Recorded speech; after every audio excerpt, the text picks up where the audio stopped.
नमस्कार, मेरा नाम है सुमित सिंह मेहता। हाजिर आपके सामने इलेक्ट्रोडायनेमिक्स से रिलेटेड एक और नया लेक्चर लेके। आज का हमारा है लेक्चर नंबर 86 और आज के इस लेक्चर का हमारा टॉपिक क्या होने वाला है? हमारा टॉपिक है multipole expansion of vector potential.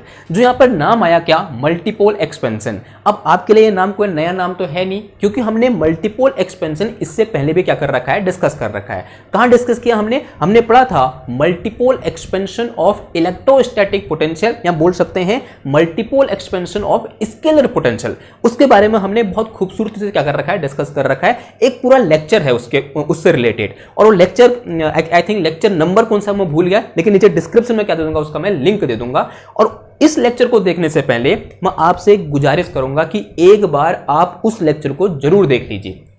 क्योंकि उस लेक्चर में हमने कुछ ऐसी कैलकुलेशन कर रखी हैं जिन कैलकुलेशन को हम वहां से एज इट इज उठाकर कहां पुट कर देंगे? आज की हमारी कैलकुलेशन में पुट कर देंगे। तो वो लेक्चर देखना क्या हो जाता है आपके लिए? बहुत ज्यादा इंपॉर्टेंट हो जाता है। ठीक है, क्लियर आई? इतनी बात समझ में आ गई? ओके, आई होप बहुत से लोगों ने देखा होगा। जिसने नहीं भी देखा है तो एक बार क्या कर लो, उसको देख लो, क्योंकि यहाँ क्या होगा, उसमें हेल्पफुल होगा।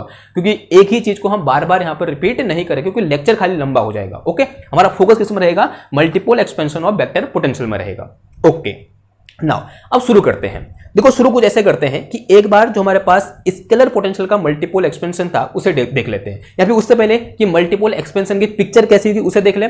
देखो यहां पर क्या आ रहा है? एक्सपेंशन आ रहा है। इससे पहले आपने एक्सपेंशन पहले पढ़ा हुआ, जैसे टेलर सीरीज एक्सपेंशन, या फिर बोल सकते हैं टेलर सीरीज होता है। और कौन सीरीज होती है? एक होता है हमारे पास टेलर सीरीज, और लैग्रांजियन होता है, सॉरी लैग्रांजियन नहीं, क्या बोलते हैं उसको हम?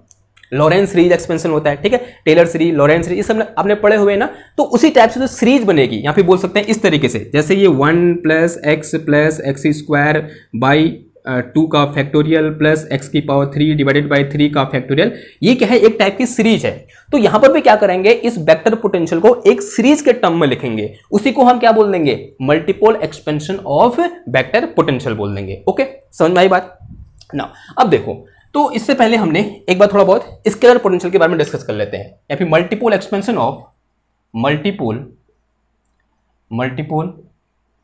Expansion of scalar potential. कैसे किया था हमने स्केलर पोटेंशियल का मल्टीपोल एक्सपेंशन? हमने ये बोला था कि मान लिया हमारे पास क्या है, एक इस तरीके से चार्ज कॉन्फ़िगरेशन है। ये क्या है मेरे पास? चार्ज कॉन्फ़िगरेशन है। This is our charge configuration, या बोलते हैं इलेक्ट्रोस्टैटिक पोटेंशियल की बात हो रही है। स्केलर पोटेंशियल का दूसरा नाम क्या होगा? Electrostatic potential. Electrostatic potential, electrostatic potential क्या है? एक टाइप का स्केलर पोटेंशियल है, इलेक्ट्रोस्टैटिक पोटेंशियल। ओके, नाउ ये क्या है? हमारे पास एक चार्ज कॉन्फ़िगरेशन है, और अज्यूम कर लो इसी को चार्ज डेंसिटी कितनी है? रो दी हुई है। चार्ज डेंसिटी क्या दी है इसकी? रो दी हुई है। और हमें क्या करना है? इस चार्ज कॉन्फ़िगरेशन के कारण इस पॉइंट पर, and this point P is far away from this charge configuration. ये जो पॉइंट P है ना, इस चार्ज कॉन्फ़िगरेशन से बहुत दूर है। तो इस पॉइंट P पर हमें क्या करना है? इसके कारण पोटेंशियल फाइंड करना है। कैसे फाइंड करते थे हम पहले यहाँ पर क्या अज्यूम कर लेते हैं? एक इस टाइप से कोऑर्डिनेट सिस्टम अज्यूम कर लेते हैं। Late us say this is our coordinate system, x y z coordinate system है। ये क्या है मेरा? x axis, this is my y axis, and this is my z axis. और यहां पर सबसे पहले हम क्या करते थे? इस पॉइंट P पर एक छोटे से इनफाइनिटेसिमली स्मॉल चार्ज एलिमेंट के कारण इलेक्ट्रिक पोटेंशियल फाइंड करते थे, या बोल सकते हैं स्केलर पोटेंशियल फाइंड करते थे। माना यहां पर मेरे पास एक छोटा सा चार्ज कॉन्फ़िगरेशन है, दैट इज d टाउ, और अज्यूम कर लो इस चार्ज कॉन्फ़िगरेशन का जो पोजीशन वेक्टर है वो कितना है मेरे पास? r प्राइम वेक्टर है। अगर ये r प्राइम वेक्टर है तो ये क्या हो जाएगा? डेल टाउ प्राइम हो जाएगा, because we are dealing in prime coordinate. ठीक है, ये बात आपको मतलब बार बार बताने की जरूरत नहीं है कि अगर इसका पोजीशन वेक्टर किस में है? प्राइम कोऑर्डिनेट में है, तो जो यहाँ पर वॉल्यूम एलिमेंट डी टाउ आएगा वो भी किस कोऑर्डिनेट में आएगा? प्राइम कोऑर्डिनेट में आएगा। और अज्यूम करो जो पॉइंट P है, इसका जो पोजीशन वेक्टर है यहाँ से वो कितना मान लिया हमने? r मान लिया। This position vector is r। और यहां से यहां तक का जो सेपरेशन वेक्टर है, इस चार्ज एलिमेंट से यहां तक जो सेपरेशन वेक्टर है, that is my curly r। ये क्या है हमारा? इस तरीके से कर्ली r है। Then this potential is like this. जो पोटेंशियल आया था ना V इक्वल टू, इसमें कुछ टर्म आए थे। कौन कौन से टर्म आए थे? एक आता हमारे पास क्या? Monopole term. एक क्या आया था? मोनोपोल टर्म आया था। आया था नहीं आया था? आंसर है हाँ जी, आया था। फिर प्लस करें क्या आया था? एक डाइपोल टर्म आया था। क्या आया था? डाइपोल टर्म आया था। फिर प्लस के क्या आया था? एक यहां पर ट्राइपोल टर्म आया था। क्वाड्रुपोल टर्म आया था। क्या आया था? प्लस करके क्वाड्रुपोल टर्म। क्या आया था? क्वाड्रुपोल क्वाड्रुपोल टर्म आया था, ठीक है। अब n प्लस एन सोन, फिर यहां पर ऑक्टापोल, फिर डेकापोल, इस तरीके से आते रहेगा। तो मोनोपोल क्या था? मोनोपोल टर्म क्या था कि पोटेंशियल ड्यू टू इस सिंगल चार्ज, या बोल सकते हैं potential due to monopole. Monopole क्या होता है कि इस चार्ज कॉन्फ़िगरेशन का टोटल चार्ज कितना है वो क्या होता है? मोनोपोल होता है। तो उस मोनोपोल के कारण जो टोटल पोटेंशियल होगा इस पॉइंट पर, उसे हम क्या बोलेंगे? मोनोपोल टर्म बोलेंगे। अगर ये चार्ज कॉन्फ़िगरेशन डायपोल की तरह बिहेव कर रहा होगा तो इस पॉइंट P पर इस चार्ज कॉन्फ़िगरेशन के कारण जो पोटेंशियल होगा उसे हम क्या बोलेंगे? डायपोल टर्म बोलेंगे। अगर ये क्वाड्रुपोल की तरह बिहेव कर रहा होगा तब इस पॉइंट P पर इस पूरे चार्ज कॉन्फ़िगरेशन के कारण जो पोटेंशियल होगा उसे हम क्या बोलेंगे? क्वाड्रुपोल टर्म बोलेंगे। और हमने ये देखा था कि जो मोनोपोल टर्म होता है वो प्रोपोर्शनल होता है किसके? 1/r के, and here r is the position vector of this point P। और जो मेरे पास डायपोल टर्म होता है वो किसके प्रोपोर्शनल होता है? प्रोपोर्शनल टू 1/r² के होता है। और जो क्वाड्रुपोल टर्म होता है वो प्रोपोर्शनल टू क्या आता है? 1/r³ आता है। यानी मुझे यहां पर 1/r के फॉर्म में एक सीरीज देखने को मिलेगी, और उसी सीरीज को हमने क्या बोला था? Multipole expansion of scalar potential बोला था। तो जो आज हम scalar potential multipole expansion discuss करने वाले हैं कि multipole expansion of vector potential, तो सिंपल यहां पर चेंज क्या आ जाएगा? जहां यहां VR है उसकी जो कितना आ जाएगा? AR आ जाएगा। और जहां यहां पर क्या है? एक चार्ज कॉन्फ़िगरेशन है, तो चार्ज कॉन्फ़िगरेशन की जो क्या आ जाएगा हमारे पास? करंट कॉन्फ़िगरेशन आ जाएगा। और कैसी करंट? स्टडी करंट, ठीक है। तो यहां पर क्या रख देंगे? स्टडी एक कोई करंट कॉन्फ़िगरेशन रख देंगे, उसके कारण इस पॉइंट P पर क्या निकालेंगे हम? इस तरीके से वेक्टर पोटेंशियल फाइंड करेंगे, और यही टर्म वहां पर भी हमें देखने को मिलेंगे, और उनकी डिपेंडेंसी भी कैसी होगी? सेम होगी। ओके, समझ में आई ये बात? नाउ अब थोड़ा सा आगे बढ़ते हैं। आगे बढ़ने से पहले एक चीज और, अब मैंने यहां पर क्या बोला कि सेम चीज आएगा, जैसा यहां हमने क्या मोनोपोल, डायपोल, क्वाड्रुपोल, तो वहां भी क्या आएगा? Monopole, dipole, quadrupole. लेकिन हमने पढ़ा है कि मैग्नेटिक मोनोपोल डजंट एग्जिस्ट। ये क्या है? Magnetic monopole in case of A. ये क्या होगा? Magnetic monopole. ये क्या होगा? Magnetic dipole. और ये क्या होगा? Magnetic quadrupole. जब मैं इलेक्ट्रोस्टैटिक की बात कर रहा था, ये क्या था? Electric monopole, electric dipole, electric quadrupole, फिर ऑक्टा, डेका, ऐसे आते रहेगा आगे को। ओके, लेकिन in magnetostatic monopole doesn't exist, monopole exist नहीं करता है। तो जब हम ए के लिए एक्सप्रेशन निकालेंगे तो ये वाला टर्म क्या होना चाहिए? वेनिश हो जाना चाहिए, यानी यहां पर ये वाला टर्म हमें नहीं दिखना चाहिए। और जब अभी हम थोड़ी देर के बाद डेरिवेशन करेंगे या कैलकुलेशन करेंगे तो हम पाएंगे कि हमें ये टर्म देखने को वहां पर नहीं मिलता है। यानी डोमिनेंट टर्म कौन सा होगा? डायपोल टर्म होगा, ठीक है। मोस्ट ऑफ द केस जो डोमिनेंट टर्म होता है वो कौन सा होता है? डायपोल टर्म होता है, ठीक है। अब जो ये थोड़ा क्या था, बेस हमने स्टेबलाइज कर दिया है। अब क्या करते हैं? आगे बढ़ते हैं, ठीक है। तो इसे मिटाता हूं और हिंट डालो क्या? Multipole expansion of vector potential. मिटा दो इसको मैं, देखो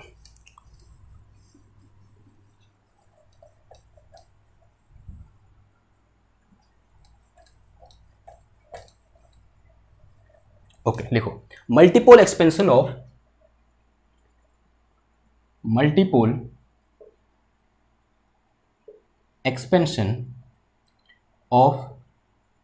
वेक्टर पोटेंशियल। होता क्या है? पहले ये लिखो, ऐसे करके लिखो, पोटेंशियल या फिर वेक्टर पोटेंशियल ड्यू टू, या अप्रोक्सीमेट, ऐसे लिखो अप्रोक्सीमेट, कैसा? Approximate vector potential due to localised current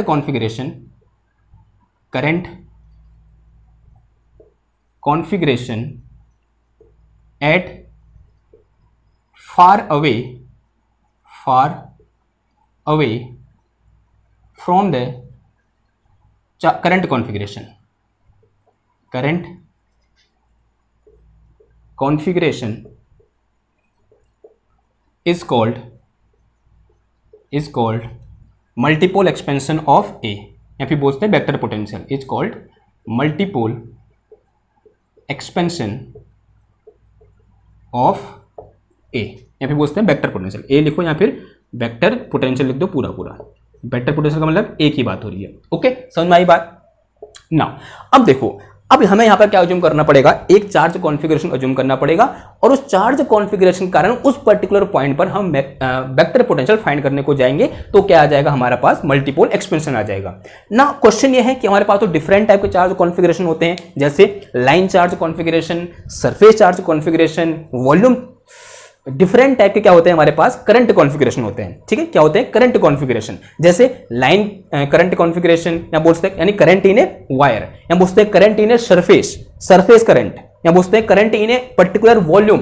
तो वॉल्यूम करंट तो कौन सा लें, जिसमें कैलकुलेशन करना सबसे इजी रहता है वायर लेंगे, और वो है हमारे पास क्या, करंट इन ए वायर। ठीक है, तो हेडिंग ऐसे लिखो यहां पर कि मल्टीपोल एक्सपेंशन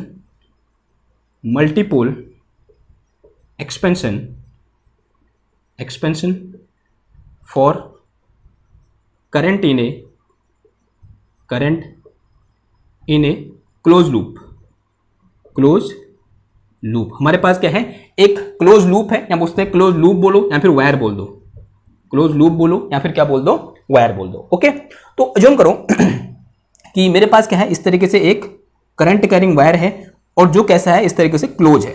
ठीक है, this is my current carrying wire, and जिसमें कुछ करंट आई क्या कर रही है, फ्लो कर रही है। ठीक है, इसका कोई शेप नहीं, हम ये नहीं बोलते कि सर्कुलर है या फिर रेक्टेंगुलर है, कोई भी एक आर्बिट्री शेप का मेरे पास क्या है, एक क्लोज लूप है, जिस क्लोज लूप में क्या कर रही है, करंट फ्लो कर रही है। क्या फ्लो कर रही है, करंट फ्लो कर रही है ना। अब हमें क्या करना है, इस पूरे करंट कॉन्फ़िगरेशन के कारण, माना ये पर्टिकुलर पॉइंट मैंने यहां जूम कर लिया, this is my point P, इस पॉइंट पी पर मुझे क्या करना है, अपना जो वेक्टर पोटेंशियल है वो फाइंड करना है। कैसे फाइंड करेंगे, सबसे पहले हम इस पूरे करंट कॉन्फ़िगरेशन के छोटे से एलिमेंट के कारण यहां पर वेक्टर पोटेंशियल फाइंड कर देंगे, फिर हम पूरे वायर के कारण यहां पर वेक्टर पोटेंशियल निकालने के लिए उसे क्या कर देंगे, इंटीग्रेट कर देंगे। ठीक है, तो उसके लिए मुझे क्या करना पड़ेगा, यहां पर एक छोटा सा लाइन एलिमेंट डीएल अज्यूम कर लो। क्या अज्यूम कर लो, this is my line element DL, और उससे पहले मुझे पोजीशन निकालनी पड़ेगी इसके लिए। तो पोजीशन निकालने के लिए हमें क्या अज्यूम करना पड़ेगा, यहां पर एक कोऑर्डिनेट सिस्टम अज्यूम करना पड़ेगा। तो अज्यूम कर लो कि यहां मेरे पास क्या है, एक इस तरीके से X Y Z coordinate system है, this is my coordinate system.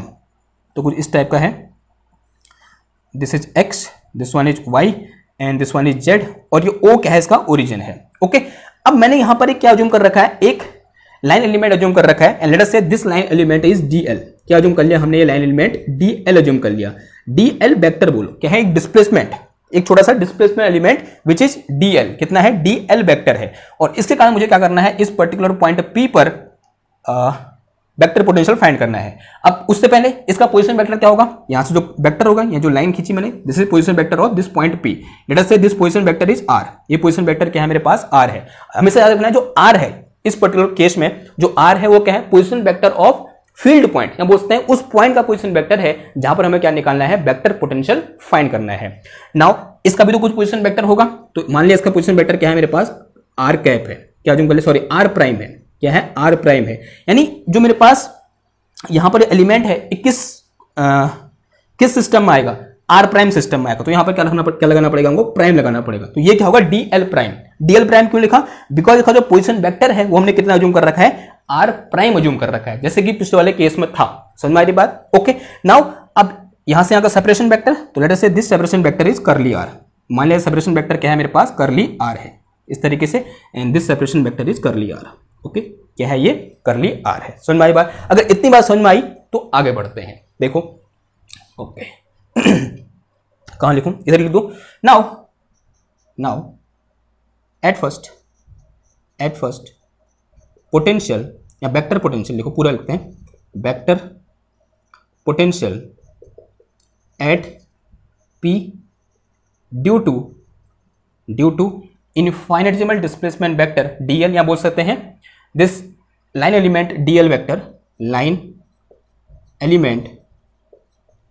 Element DL prime vector will be equal to कैसे देते हैं, हमने पढ़ा हुआ है, किसी एक फाइनाइट करंट डिस्ट्रीब्यूशन के कारण जो मेरे पास वेक्टर पोटेंशियल होता है वो कितना होता है, पलटो, एक दो पन्ने पीछे पलटो, वहां पर आपको दिख जाएगा। ठीक है, सबसे पहले हमने यही डिस्कस किया था कि किसी एक फाइनाइट करंट डिस्ट्रीब्यूशन के कारण जो वेक्टर पोटेंशियल होगा वो कितना होगा, देखो that will be equal to, now this is very small, तो जो वेक्टर पोटेंशियल होगा वो बहुत स्मॉल होगा, let us say this is D A, तो this D A is equal to कितना होगा, इसमें कितनी करंट फ्लो कर रही है, आई करंट फ्लो कर रही है, तो म्यू नॉट आई अपॉन कितना आ जाएगा ये, एंड हियर वी है 4 पाई म्यू नॉट आई इंटू 4 पाई, और इंटू कितना आ जाएगा यहाँ पर, this is D L prime, और फिर डिवाइड में कितना आ जाएगा, डिवाइड में आ जाएगा हमारे पास करली आर, यानी this separation vector, this is our करली आर। इस सेपरेशन वेक्टर कितना है हमारे पास, करली आर है। समझ में आई बात? तो दिस इज अवर फॉर्मूला। ये क्या होता है? हमारा फॉर्मूला होता है कि D A equal to mu naught I upon 4 pi D L prime upon curly R. Okay, अब कहां से आया? हमने परसों डिस्कस कर रखा है, 3-4 लेक्चर पहले डिस्कस कर रखा है। आई थिंक लेक्चर नंबर आप देख सकते हो 81 में। कहां पर? लेक्चर नंबर 81 में ये फॉर्मूला हमने क्या कर रखा है, देख रखा है। तो इस पूरे कारण यानी ए ड्यू टू या बोलते हैं vector potential due to whole current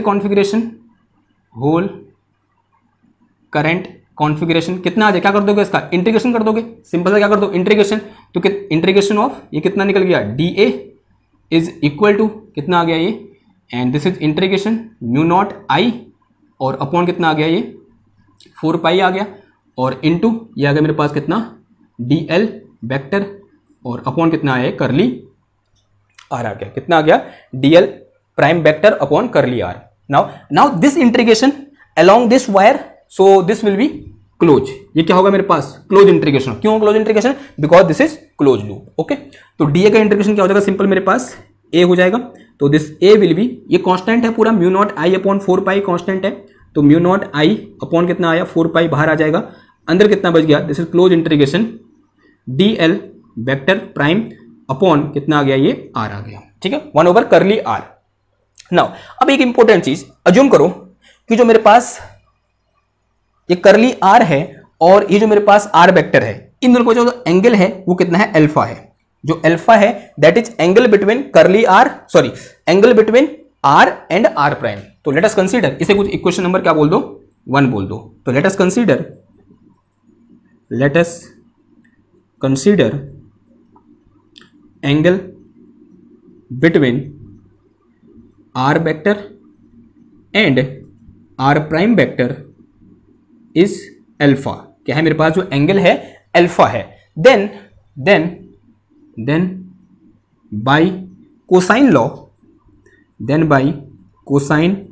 law we can write 1 by r, या फिर we can write this curly R in terms of r and r prime। ठीक है ना। अब ये जो कैलकुलेशन है ना कि इस करली आर को इस r और r प्राइम के टर्म में लिखना, ये हमने उस लेक्चर में कर रखा है। एक बहुत बड़ा वहां पर क्या था? डेरिवेशन था। वहां पर हमने क्या किया था? इस r प्राइम और r को इस r को करली r को r और r प्राइम के टर्म में लिखा था। नाउ कैसे लिखा था उसको मैं डायरेक्ट यहां पे क्या करूंगा? पुट करूंगा। Now from our previous knowledge, from our previous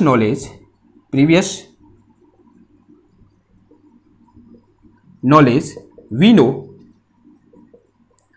no क्या नो कि 1 by curly r is equal to 1 by r and then summation of this is r prime over r की power n and into pn, और into कितना आ जाएगा ये cos alpha। Here alpha is angle between r and r prime and this pn cos alpha is Legendre polynomial। जो मेरे पास pn cos alpha है इसे हम क्या बोलते हैं? Legendre polynomial बोलते हैं। This is Legendre polynomial। Okay, spelling देख लेना, क्या बोलते हैं हम इसको? लेजेंडरी पॉलिनोमियल बोलते हैं। And it is very very important thing. ये चीज आपको क्या रखनी पड़ेगी? याद रखनी पड़ेगी। यहाँ का इसका डेरिवेशन देखना है कि ये कैसे आया, तो उस लेक्चर में जाके देखो। ये हमने क्या कर रखा है? वहां पर ड्राइव कर रखा है, तो बार बार इसको हम ड्राइव नहीं करेंगे। एंड हियर जो n है वो क्या है? वेरिएबल है and it is varying from 0 to infinity। जो n है वो कहां से कहां तक है? 0 to infinity तक। अब एक काम करो, इसे कुछ इक्वेशन नंबर क्या बोल दो? 2 बोल दो। इस इक्वेशन 2 को कहां पुट कर दो? इक्वेशन 1 में पुट कर दो। Now putting equation 2 in 1। Now equation 2 in 1, equation 2 कहां पुट कर दो? 1 में पुट कर दो। तो मेरे पास क्या निकल के आ जाएगा यहां से कि this a vector is equal to कितना आ गया? Mu naught I upon 4 pi, mu naught I और अपॉन कितना आ गया? 4 पाई। दिस इज इंटीग्रेशन और ये पूरी चीज विथ दिस समेशन, तो कितना आ जाएगा? देखो ये 1 by curly r and here we have a summation n equal to 0 to infinity and here we have r prime over r की पावर कितना आया? n आया, and this is cos pn cos alpha and into dl prime. ये ध्यान रख, coordinate कौन सा है? प्राइम कोऑर्डिनेट है, ध्यान देना, ये बहुत इंपॉर्टेंट है। सेट सम इक्वेशन नंबर 3 बोलो या ना बोलो या फिर मत बोलो, ऐसे रहना। ओके, इतना समझ में आई? ठीक है, अगर इतना समझ में आया आगे बढ़ते हैं। इसे मिटा दूं मैं, इसे मिटाते हैं, ठीक है, क्योंकि मिटाना पड़ेगा मेरे को।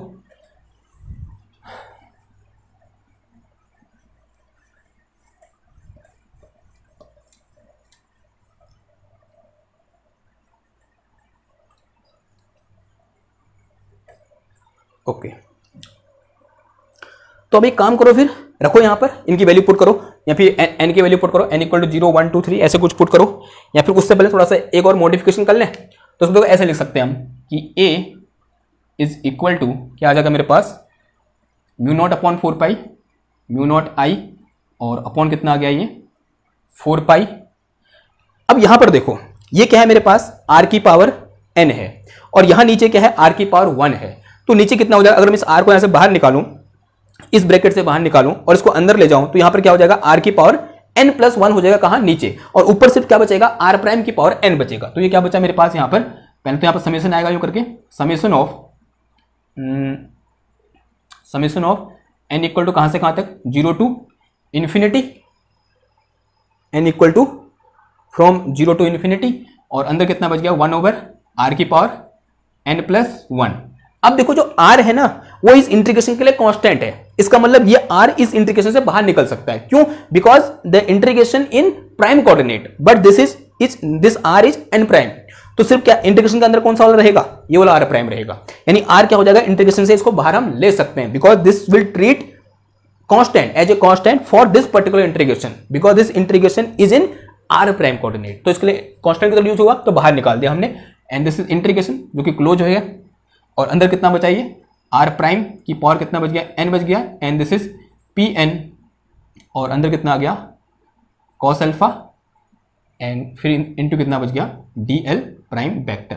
ठीक है, नाउ अब वैल्यू पुट करो, n की जगह 1 2 3, पहले 0 पुट करो, फिर 1 फिर 2, जितना कर सकते हो आप। तो a वेक्टर इक्वल टू कितना आ गया, ये म्यू नॉट i, और अपॉन कितना आ गया, ये 4 पाई, 0 पुट किया तो कितना बच गया, 1 ओवर r की पावर 1 बाई r, और integration, and this is close integration, r prime की पावर 0 1 हो जाएगा, और यहां क्या बच गया, ये p0 इंटू कितना आ गया, cos अल्फा, और इंटू कितना आ गया, dl प्राइम। ठीक है, फिर प्लस, अब इसका करो, ये हो जाएगा मेरे पास कितना, म्यू नॉट आई, यानी n इक्वल टू 1 रखने पर म्यू नॉट आई, और अपॉन कितना आ गया, 4 पाई इंटू 1 ओवर r का क्या आ गया, स्क्वायर आ गया, and integration, this is r की जगह, सॉरी n की जगह 1 पुट कर रखा है, तो कितना आ गया, ये r prime, and this is pn, और into cos alpha, and this one is r l prime.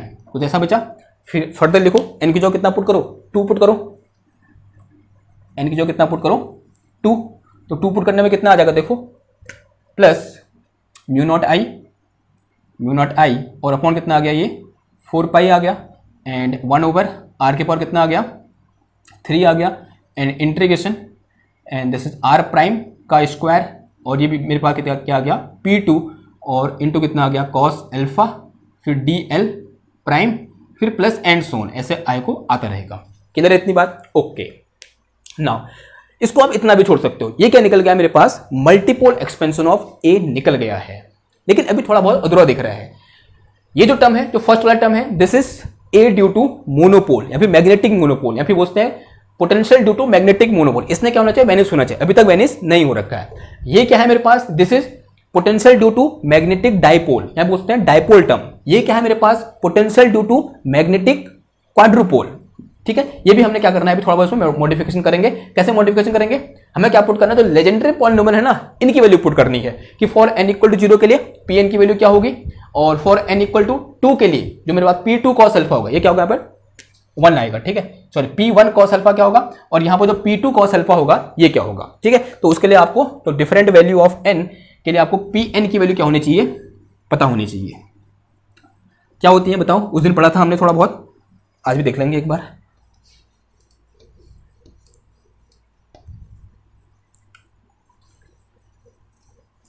अब देखो, इसे कुछ इक्वेशन बोल दो, इक्वेशन नंबर 2 हो गया था, तो इसे क्या बोल दो, इक्वेशन नंबर 3 बोल दो।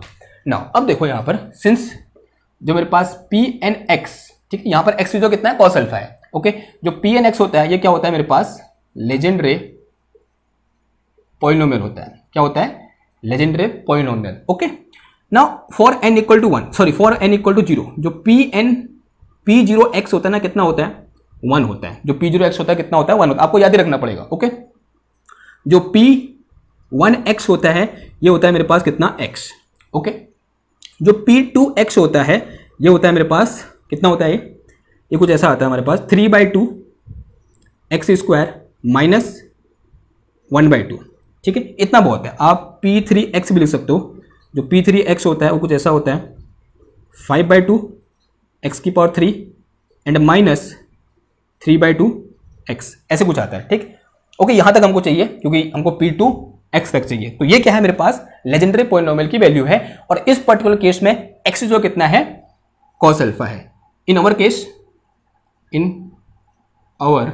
केस जो x इक्वल टू है वो किसके बराबर है? cos अल्फा के बराबर है। ओके, तो एक काम करो, उठा के पुट कर दो, इन इंटीग्रेशन को थोड़ा सा एक्सपेंड हो जाएंगे, थोड़ा सा बढ़ जाएंगे। क्या दिक्कत आ रही है? कोई दिक्कत नहीं आ रही है। चलो,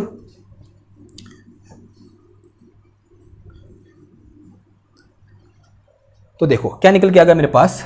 जो a वेक्टर निकल के आ जाएगा तो this will be equal to mu naught I upon कितना आ गया? ये 4 पाई आ गया into 1/r। This is close integration and इसकी वैल्यू कितनी होगी? 1 होगी। तो ये क्या बचा मेरे पास यहाँ पर? dl prime vector. फिर क्या आ जाएगा यहाँ पर? प्लस का म्यू नॉट आई और अपॉन कितना आ गया? 4 पाई आ गया and this is 1/r square. This is close integration. क्या हो जाएगा ये? r प्राइम और इंटू में कितना आ गया? x यानी cos अल्फा। तो यहाँ पर क्या आ जाएगा? cos अल्फा इंटू कितना आ गया? dl prime. और फिर क्या आएगा? देखो next, this is again mu naught I upon 4 pi. Mu naught I upon कितना आ गया? 4 पाई आ गया। Again this is close integration.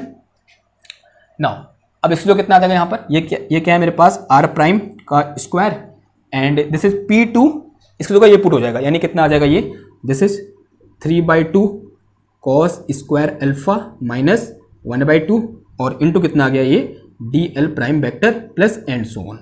Okay, तो ये निकल के आ गया ना। अब ध्यान से देखो, ये क्या है मेरे पास? ये दो चीजें एक बार दोबारा बनाओ। जो हमारे पास चित्र था फर्स्ट टाइम कुछ ऐसा था कि मेरे पास ये क्या है?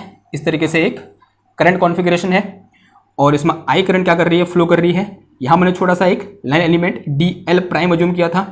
कितना? dl prime vector. ठीक है, और ये क्या है? एक XYZ कोऑर्डिनेट सिस्टम है जिसका ये ओरिजिन है। This is x, this is y and this one is z।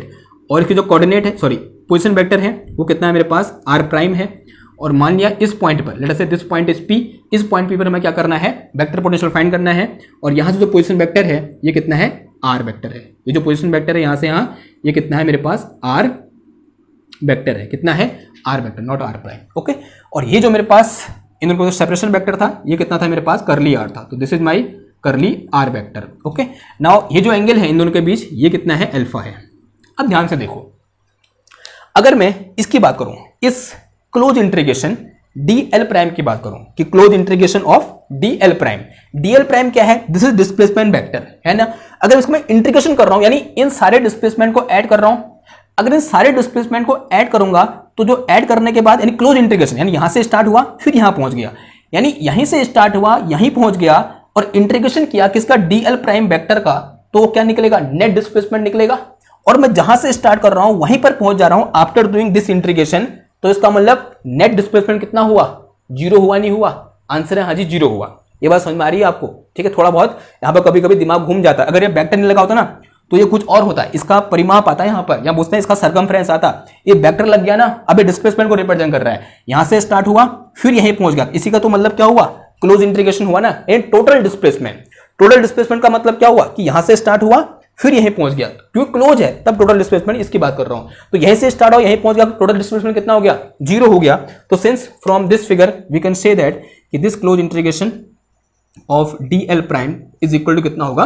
0 होगा। अगर ये 0 हो गया है तो ये टर्म हट गया, और हटना भी चाहिए था, because this is potential due to monopole and in magnetostatic monopole doesn't exist, not in magnetostatic, in this universe monopole doesn't exist. तो ये वाला टर्म तो यहां पर एग्जिस्ट करना ही नहीं चाहिए था।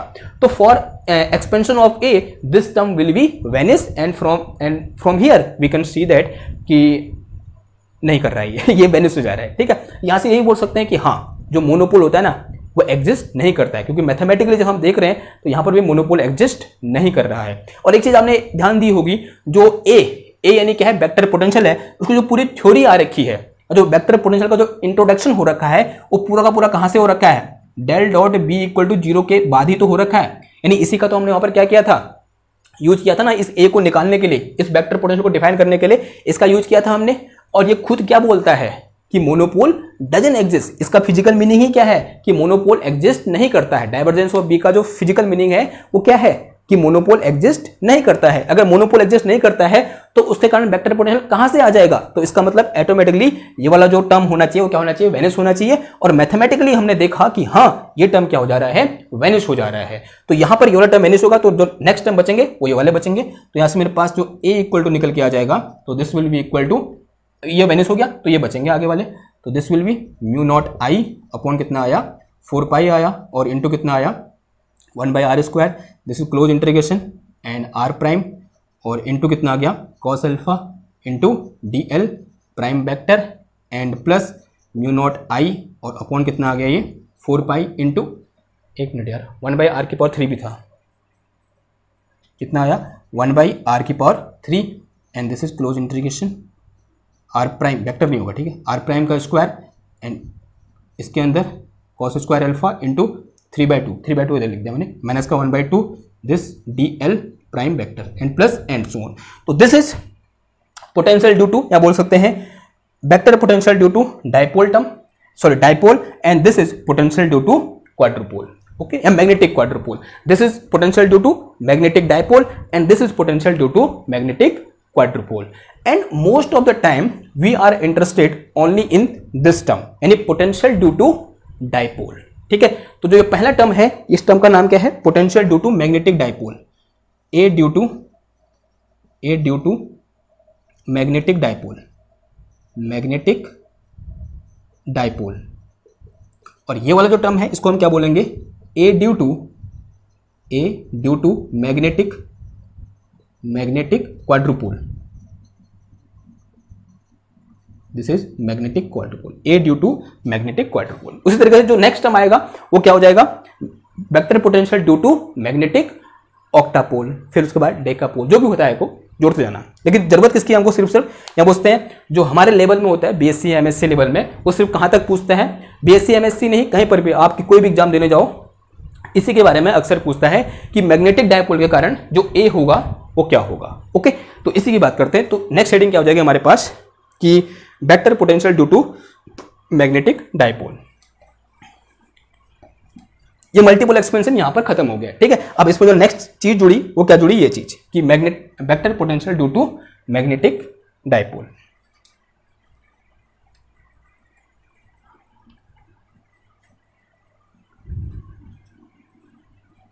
एक बार टाइम देख लें,